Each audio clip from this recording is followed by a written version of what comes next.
सध्या खरीप हंगामातील मशागतीचा काळ जो आहे तो अत्यंत जोमात सुरू आहे. मात्र शेतकऱ्यांना इंधन मिळत नसल्याने मोठ्या अडचणीचा सामना जो आहे तो करावा लागत आहे.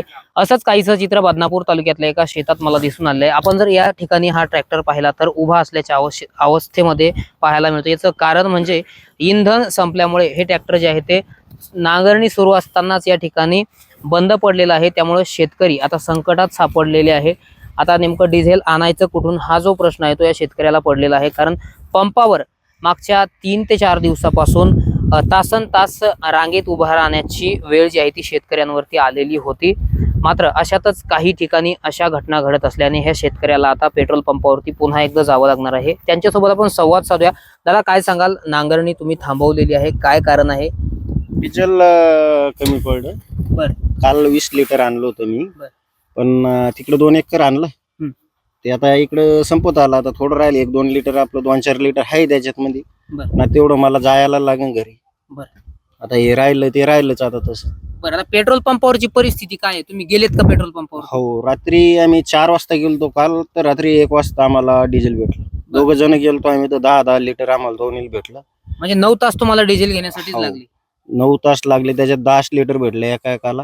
त्याच्यानंतर आम्ही ते दोन्ही एकखट्टी करून 20 लिटर याच्यात टाकलं. बर. तर ते आता लोक आम्हाला 1-2 एकर तिकडे आणलं आणि 1-1.5 पाटा इकडे आणलं. एवढ्यात मध्ये ते आता संपाच्या मागे आहे. समजा 2-4 लिटर आहे त्याच्यात. बर. सध्या खरीप हंगामाच्या मशागतीचा काळ सुरू आहे. मात्र अशाच अडचणीचा सामना तुम्हाला करावा लागतोय. सरकारने काय भूमिका घेतली पाहिजे, काय केलं पाहिजे शेतकऱ्यांसाठी? सरकारने डिझेल उपलब्ध करून द्यायला पाहिजे शेतकऱ्यासाठी. कारण की आता जर डिझेल नाही आलं, आता 15 ते 20 दिवसाच्या आतमध्ये पाणी येणारच. 7 जून पासून पुढे पाण्याचा सुरू होतो. आता आबाळ हे निघायला लागलं.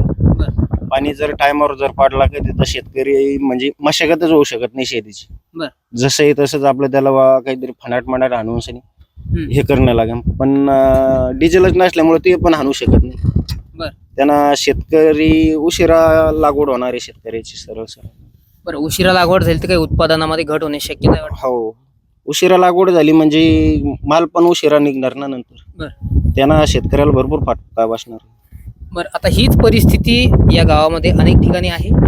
हो, भरपूर ठिकाणी. आता आम्ही राजूरला गेलो होतो, तिकडं पण हीच परिस्थिती. रात्री याला गेलतो बदनापूरला, तिथं पण तिचे भांडणं लागले तिथं सर असे शेतकरी यायचे, पण पंपावाले यायचे. पंपावाला काही पण बोलवतो, शिवाळ्या करतो, नंबरला लागा, नाही तर मग निघा, तुम्हाला कोणा बोललं का तांदूळ घेऊन सनी, असं काही पण वाकडे तिकडे बोलवतो. म्हणजे काही ठिकाणी पंप चालकांची मनमानी सुद्धा पाहायला मिळते. मनमानी शेतकऱ्या.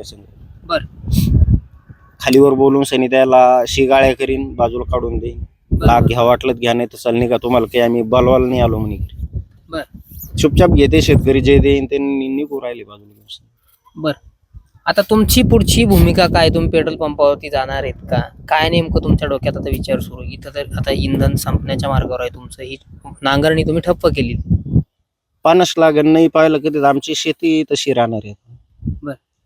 नांगट होणार नाही. नांगट नाही झाली तर पुढे मशागतच होऊ शकत नाही. इकडे सारं तसंच पडलेलं आहे नांगराच. बरोबर. त्यामुळे मशागतच होणार नाही. आता किती एकर क्षेत्र जे आहे आता साईडला दिसतंय नांगरलेलं, किती एकर नांगरणी झालेली आहे? हे एवढं आणलं, तिकडे 2 एकर आणलेलं आहे. अजून 3-3.5 एकर तसंच राहिलं. जवळपास 5-6 एकर आमचं बाजूला. सध्या अनेक ठिकाणी पेट्रोल पंपावरती काही ठिकाणी स्टॉक नाहीये, काही ठिकाणी रांग आहे. मग तुमचं नियोजन कसं असणार आहे? आता काय रांगीला जाऊन उभा राहायला लागत. भेटलं तर ठीक आहे, तर आमचा नंबर येऊस तर संपलं की ते वापस यायला लागत नाही. कारण की गर्दी असल्यामुळं नंबर बी लागत नाही. काही टायमाला वापस यायला लागत. एकूणच आपण पाहतोय की सध्या खरीप हंगामातील मशागतीचा काळ जो आहे तो अत्यंत जोमात सुरू आहे. आपण जर पाहिलं तर हीच परिस्थिती अनेक ठिकाणी आपल्याला पाहायला मिळते. या शेतकऱ्यांच्या शेतात हे ट्रॅक्टर चालू होतं, मात्र इंधन अगदी कमी झालेलं आहे. काही वेळातच या ट्रॅक्टरचं इंधन जे आहे ते संपणार आहे. त्यामुळे या शेतकऱ्याला पुन्हा एकदा पेट्रोल पंपावरती रांगेमध्ये जाऊन डिझेल घेण्याची वेळ जी आहे ती येणार आहे. आपण जर पाहिलं तर सध्या ग्रामीण भागात अनेक ठिकाणी मशागतीची कामं सुरू आहे आणि अशातच शेतकरी बांधवांना डिझेल मिळण्यास मोठ्या अडचणी येत आहे. त्यामुळे सरकारने शेतकऱ्यांच्या संदर्भात काहीतरी पाऊल उचलावं आणि शेतकऱ्यांना तात्काळ डिझेल उपलब्ध होईल अशी काहीतरी प्रक्रिया करावी, असं जे मत आहे ते शेतकरी बांधव आता व्यक्त करताना दिसत आहे. रामनाथ ढाकणे, TV9 मराठी, बदनापूर, जालना.